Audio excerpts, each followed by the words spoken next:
What is up, guys? Humble Farmer Taiki here, and welcome to this week's edition of Farms of the Week. If you like the content, please like and subscribe, and check out the premium Discord. Link will be in the description below. So I'm traveling, that's why I don't have my rake with me. I thought that airport security would probably think I'm bringing on a weapon. Little do they know that I'm just a humble farmer. But I was able to bring my farmer hat. That's why it's a little indented. I had to fit it in my suitcase. But that is how dedicated I am to my craft. But anyways, I want this episode to be focused on L2 airdrop farming, just because a couple days ago, this screenshot was leaked.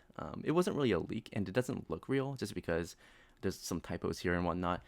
But following people, and after this screenshot was circulating on Twitter, the Starknet team basically came out and said, I mean, this is a bunch of mumbo jumbo. They didn't really say anything, aside from the fact that, we are going to have a token. We are working on our airdrop eligibility factors and whatnot. And stay tuned, basically, right? It's screw it. But I do think that we are at the point in the cycle where in the next couple of months, let's say 2 to 12 months, we're going to see a bunch of tokens just start to airdrop. This is for a few reasons. So first of all, I mean, obviously at some point they do have to do an airdrop.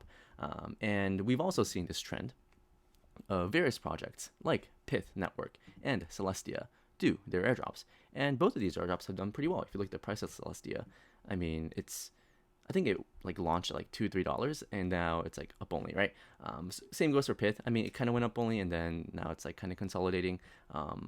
But if you kind of have to think about the incentives from the team and the investors, because the team, they've been working on this for a couple of years, and investors, they want to cash out. And if you look at all the tokenomics of most projects in crypto, it kind of looks like this, where there's a 1-year cliff, and then there's a 3 to 4 year vesting period. So if the team and investors believe that we're going to enter better market conditions in, let's say, in the next 12 to 24 months, then it would make sense for them to drop a token now, because 12 months later, let's say December of 2024, their tokens are going to start to become liquid. Maybe Bitcoin's going to be at all-time highs, Ethereum is pumping, maybe there's more animal spirits, more people interested in crypto, and there's going to be ample liquidity for people to cash out. Of course, this is a cynical view when it comes to crypto, but I do think that teams should get paid, right? They're working on this stuff, they're trying to build infrastructure and whatnot, and it makes more sense to drop a token now, and then start to think about selling their tokens in 2025 or so. So for that reason, I do think that next year we're going to see a bunch of L2 tokens get airdropped. 2021, I talked about the alt L1 rotation, and I guess I got kind of known for that, but I do think that maybe next year, 2025, we're going to start to see all these tokens drop, and maybe these L2s are going to incentivize their ecosystem through farming emissions and whatnot. So I think as humble farmers, we should plan for our future selves, right? We want to be in a situation where, let's say 12 months from now, be like, you know what, past Taiki, I'm so proud of you, right? I'm so proud that, the Taiki 12 months ago was farming this shit, right? And you also want to think about your future self, right? At the end of the day, we all want to, make money. We all want some form of financial independence, passive income, whatever it is. And we want to set our future self for that, because if we get a bunch of airdrops 12 months from now, then we can sell it for cash, ether, whatever, enter some farms. Then, maybe the passive income meme will actually be a thing. So let's first talk about the Starknet, Starkware, this token. To be honest, okay, let's first talk about the ecosystem. I will be honest, the ecosystem sucks ass, okay? I've used this ecosystem. It's literally trash. Just being honest here. Maybe it'll get better in the future. And my mindset typically for these L2s is that, are they really going to airdrop their token when the ecosystem is dead? If you look at the Arbitrum ecosystem, they did their airdrop in March of this year. And that was following their ecosystem. I mean, their ecosystem is pretty legit, right? Since early 2021 ish, there's a bunch of applications, people use it, and at that point it makes sense to reward the users that used Arbitrum.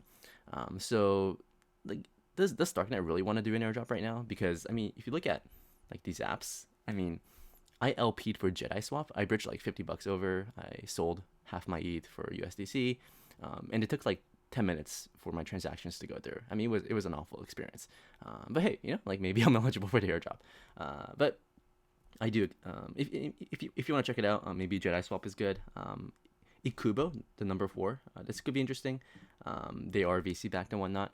I think whenever you're airdrop farming, I think it's better to avoid rugs, or try to avoid rugs, and only enter projects with some form of a VC backing. I know it's less degen, I know it's less exciting, but if you're in the game to airdrop farm, you just want to bridge some funds over, just, enter applications, funds that you're willing to lose, and just hope that 12 months from now you will be rewarded to do so. And I'll talk about other L2s. If you want to bridge to these ecosystems, I recommend Orbiter. There's also, I do think that people should use each native bridge. For example, if you're bridging to Starknet, you should probably use their main bridge. But their main bridge is from mainnet Ethereum, and gas costs have been pretty high just because the market's been pumping recently, and there's a lot of demand for block space. But if you want to bridge from, let's say, an L2 to L2, I think Orbiter is pretty good. You can go from, let's say, Optimism to, I'll talk about Scroll later, but you can technically bridge from Optimism to Scroll. So give some options. So actually, let's talk about Scroll first. So this is another L2. There's too many L2s, to be honest. I think there's this phenomenon in crypto where VCs have so much money, they don't really know what to fund.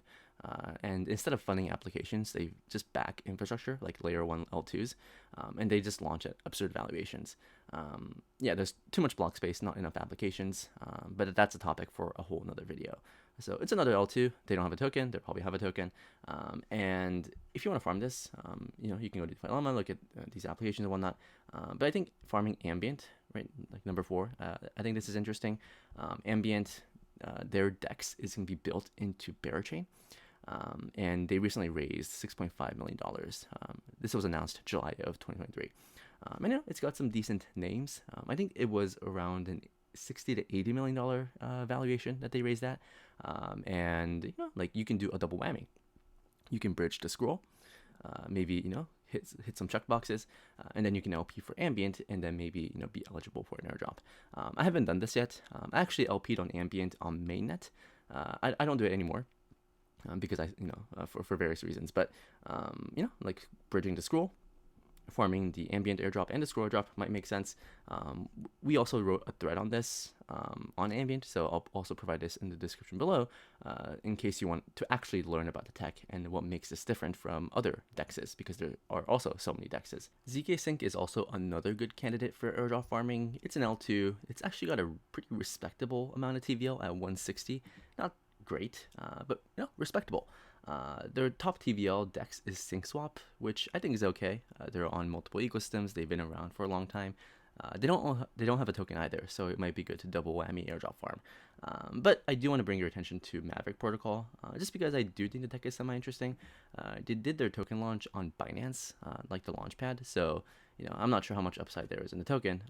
But if you look at their dex, this is on zkSync, but it's got 8 million TVL, and you look at these rates, USDC ETH pair paying 100 to basically triple-digit APR, and what difference does Maverick have relative to, let's say, Uniswap? And they have these things called modes, and I'm only going to talk about mode right and mode left, just so you kind of get a gauge on how this works. But from a retail LP perspective, on a cheap chain, I do think that this does add some value. So the problem with providing liquidity is that you have to set a range for yourself. You're basically, making a bet that I think either price is going to be between $2,000 and $2,500, and as long as it's within that range, I'm going to make fees and money essentially.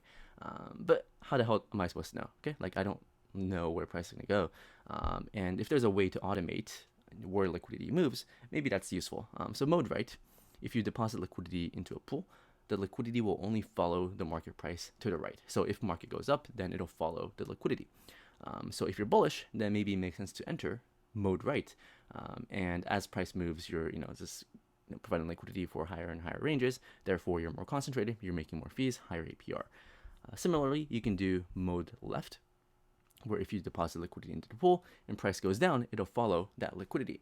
So, this is better than, let's say, providing full range liquidity because you're just getting better rates.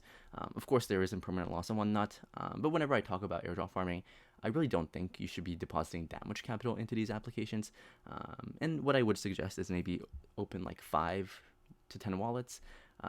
just bridge across all these wallets. Maybe enter a few like like whatever makes sense for you, and hope and like pray to the airdrop gods that you'll be rewarded. That's kind of what happened to me with Arbitrum.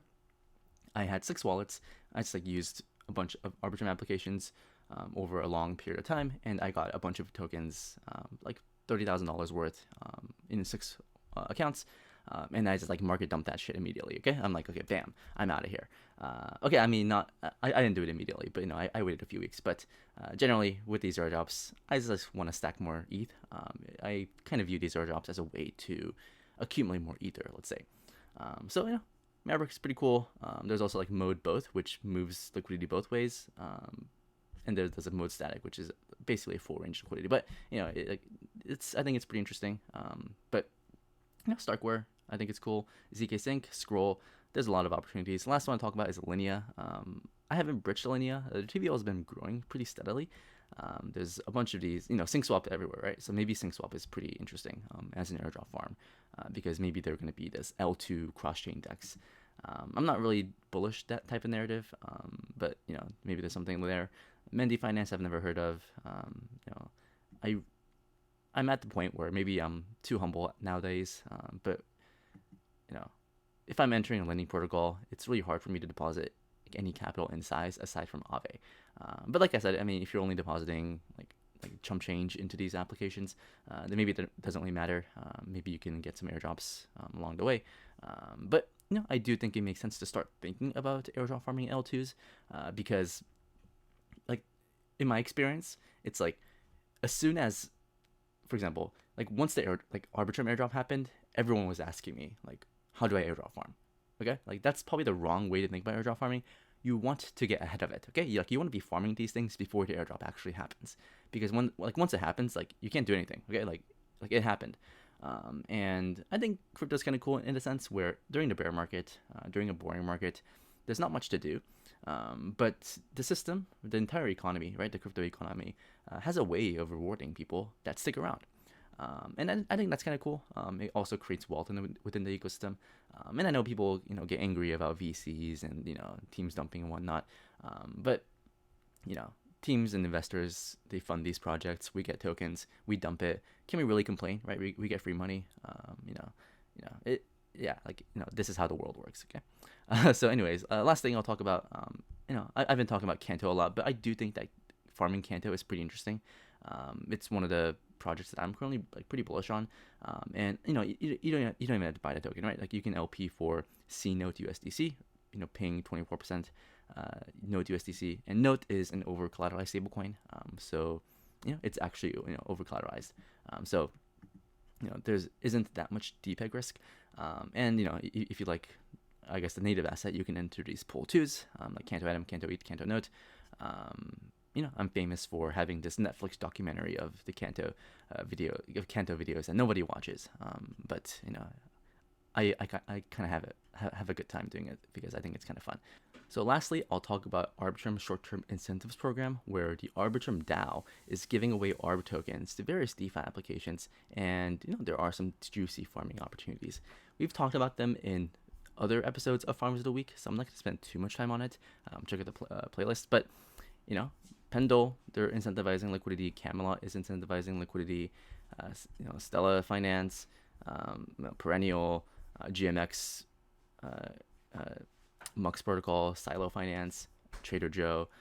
So I do think that the best farms on paper is going to be on Arbitrum, but I also think it's worth considering these other L2 ecosystems like zkSync, like Scroll. Because I think there are opportunities to double dip airdrop farm. In the case of Scroll, you can do Scroll and Ambient, double whammy, kill 2 birds with 1 stone. I think it makes sense. But yeah, for more farms of the week, make sure to like and subscribe to this video, subscribe to the newsletter, and check out the premium Discord. Link will be in the description below. Thank you guys for watching, and see you guys next week for Farms of the Week. Bye bye.